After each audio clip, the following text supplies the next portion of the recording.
Hi everyone, welcome to my channel. ನಾವಿವತ್ತು ಚೌಳಿಕಾಯಿ ಪಲ್ಯ ಮಾಡೋದು ಹೇಗೆ ಅಂತ ನೋಡ್ಕೊಂಡು ಬರೋಣ ಬನ್ನಿ. ಇದಕ್ಕೆ ಬೇಕಾಗಿರೋ ಪದಾರ್ಥಗಳೇನಂತ ನೋಡೋಣ ಬನ್ನಿ.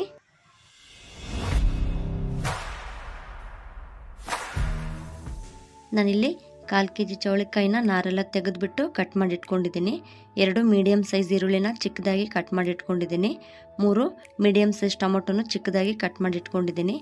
3 ಹಸಿಮೆಣಸಿನಕಾಯಿನೂ ಕೂಡ ಚಿಕ್ಕದಾಗಿ ಕಟ್ ಮಾಡಿ ಇಟ್ಕೊಂಡಿದ್ದೀನಿ.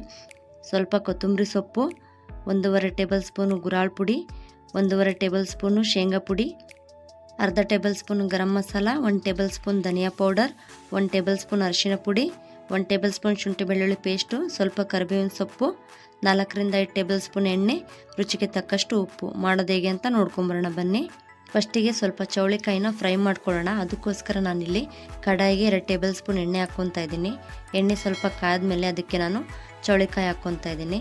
ನೀವು ಬೇಕಿದ್ರೆ ಸ್ವಲ್ಪ ನೀರಲ್ಲಿ ಉಪ್ಪು ಹಾಕ್ಬಿಟ್ಟು ಅದನ್ನು ಸ್ವಲ್ಪ ಬೇಯಿಸ್ಕೊಂಡು ಕೂಡ ಯೂಸ್ ಮಾಡ್ಕೋಬೋದು. ನಾನಿಲ್ಲಿ ಎಣ್ಣೆಯಲ್ಲಿ ಫ್ರೈ ಮಾಡ್ತಾ ಇದ್ದೀನಿ. ಎಣ್ಣೆಯಲ್ಲಿ ಫ್ರೈ ಮಾಡೋದ್ರಿಂದ ಟೇಸ್ಟ್ ತುಂಬ ಚೆನ್ನಾಗಿ ಬರುತ್ತೆ. ಇಲ್ಲಿ ನೋಡ್ಬೋದು, ಕಲರ್ ಚೇಂಜ್ ಆಗೋವರೆಗೂ ಮತ್ತು ಚೌಳಿಕಾಯಿ ಸ್ವಲ್ಪ ಸಾಫ್ಟ್ ಆಗೋವರೆಗೂ ಫ್ರೈ ಮಾಡ್ಕೋಬೇಕು. ಎಳೆ ಚೌಳಿಕಾಯಿ ಸಿಕ್ಕರೆ ಇನ್ನೂ ಚೆನ್ನಾಗಿರುತ್ತೆ ಪಲ್ಯ, ಟೇಸ್ಟ್ ತುಂಬ ಚೆನ್ನಾಗಿ ಬರುತ್ತೆ. ಈಗಿದು ಫ್ರೈ ಆಗಿದೆ. ನಾನು ಇದನ್ನು ಒಂದು ಪ್ಲೇಟಿಗೆ ತೆಗಿತಾ ಇದ್ದೀನಿ. ನೀವಿಲ್ಲಿ ನೋಡ್ಬೋದು, ಈ ಕಲರ್ ಬಂದರೆ ಸಾಕಾಗುತ್ತೆ. ನಂತರ ನಾನು ಅದೇ ಕಡಾಯಿಗೆ 3 ಟೇಬಲ್ ಸ್ಪೂನು ಎಣ್ಣೆ ಹಾಕ್ಕೊತಾ ಇದ್ದೀನಿ. ಎಣ್ಣೆ ಸ್ವಲ್ಪ ಕಾದ್ಮೇಲೆ ಅದಕ್ಕೆ ಹಸಿಮೆಣಸಿನ್ಕಾಯಿ, ಕರಿಬೇವು ಜೊತೆಗೆ ಹಾಕಿ ಸ್ವಲ್ಪ ಫ್ರೈ ಮಾಡ್ಕೊತಾ ಇದ್ದೀನಿ. ಈ ರೀತಿ ಫ್ರೈ ಮಾಡಿಕೊಂಡು ಈಗ ಅದಕ್ಕೆ ನಾವು ಚಿಕ್ಕದಾಗಿ ಕಟ್ ಮಾಡ್ಕೊಂಡಿರೋ ಈರುಳ್ಳಿ ಹಾಕ್ಕೋಬೇಕು. ಈರುಳ್ಳಿ ಸ್ವಲ್ಪ ಕಲರ್ ಚೇಂಜ್ ಆಗೋವರೆಗೂ ಫ್ರೈ ಮಾಡ್ಕೋಬೇಕು. ಈರುಳ್ಳಿ ಸ್ವಲ್ಪ ಕಲರ್ ಚೇಂಜ್ ಆದಮೇಲೆ ಅದಕ್ಕೆ ಶುಂಠಿ ಬೆಳ್ಳುಳ್ಳಿ ಪೇಸ್ಟ್ ಹಾಕ್ಕೋಬೇಕು. ಶುಂಠಿ ಬೆಳ್ಳುಳ್ಳಿ ಪೇಸ್ಟ್ ಹಾಕಿ ಹಸಿ ವಾಸನೆ ಹೋಗೋ ತನಕ ಫ್ರೈ ಮಾಡ್ಕೋಬೇಕು. ನಂತರ ಅದಕ್ಕೆ ಕಟ್ ಮಾಡಿ ಇಟ್ಕೊಂಡಿರೋ ಟೊಮೊಟೊ ಹಾಕ್ಕೋಬೇಕು. ಟೊಮೊಟೊ ಹಾಕಿ ಚೆನ್ನಾಗಿ ಫ್ರೈ ಮಾಡ್ಕೋಬೇಕು. ನಂತರ ಅದಕ್ಕೆ ರುಚಿಗೆ ತಕ್ಕಷ್ಟು ಉಪ್ಪು, 1 ಟೇಬಲ್ ಸ್ಪೂನ್ ಅರಿಶಿಣ, 1 ಟೇಬಲ್ ಸ್ಪೂನ್ ಧನಿಯಾ ಪೌಡರ್, ಅರ್ಧ ಟೇಬಲ್ ಸ್ಪೂನ್ ಗರಂ ಮಸಾಲ ಹಾಕ್ಬಿಟ್ಟು ಚೆನ್ನಾಗಿ ಮಿಕ್ಸ್ ಮಾಡ್ಕೋಬೇಕು. ಧನಿಯಾ ಪೌಡರ್ ಮತ್ತು ಗರಂ ಮಸಾಲ ಆಪ್ಷನಲ್ಲು, ನೀವು ಬೇಕಿದ್ರೆ ಸ್ಕಿಪ್ ಕೂಡ ಮಾಡ್ಬೋದು. ಟೇಸ್ಟ್ ತುಂಬ ಚೆನ್ನಾಗಿ ಬರುತ್ತೆ. ಈಗ ಅದನ್ನು ಚೆನ್ನಾಗಿ ಮಿಕ್ಸ್ ಮಾಡಿಕೊಂಡು ಮಸಾಲೆಯಿಂದ ಎಣ್ಣೆ ರಿಲೀಸ್ ಆಗೋ ಮಟ್ಟ ಫ್ರೈ ಮಾಡಿಕೊಂಡು ಈಗ ಅದಕ್ಕೆ ನಾವು ಫ್ರೈ ಮಾಡಿದಂತಹ ಜೋಳಿಕಾಯಿನ ಹಾಕ್ಕೋಬೇಕು. ನೀವಿಲ್ಲಿ ನೋಡ್ಬೋದು.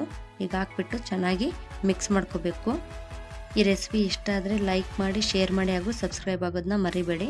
ಈಗ ಇದಕ್ಕೆ ನಾನು ಒಂದು ಅರ್ಧ ಲೋಟದಷ್ಟು ನೀರು ಹಾಕ್ಕೊತಾ ಇದ್ದೀನಿ. ನೀರು ಹಾಕಿ ಇನ್ನೊಂದ್ಸಲ ಚೆನ್ನಾಗಿ ಮಿಕ್ಸ್ ಮಾಡ್ಕೊತಾ ಇದ್ದೀನಿ.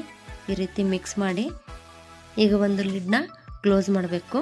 ಕ್ಲೋಸ್ ಮಾಡೋದ್ರಿಂದ ಚೌಳಿಕಾಯಿ ಇನ್ನೂ ಸ್ವಲ್ಪ ಚೆನ್ನಾಗಿ ಬೇಯುತ್ತೆ. ನೀವಿಲ್ಲಿ ನೋಡ್ಬೋದು, ನಾನು ಲಿಡ್ನ ಕ್ಲೋಸ್ ಮಾಡ್ತಾ ಇದ್ದೀನಿ. ಕ್ಲೋಸ್ ಮಾಡಿ ಒಂದು 5 ನಿಮಿಷ ಮೀಡಿಯಮ್ ಫ್ಲೇಮಲ್ಲೇ ಬೇಯಿಸ್ಕೊಂಡ್ರೆ ಸಾಕಾಗುತ್ತೆ.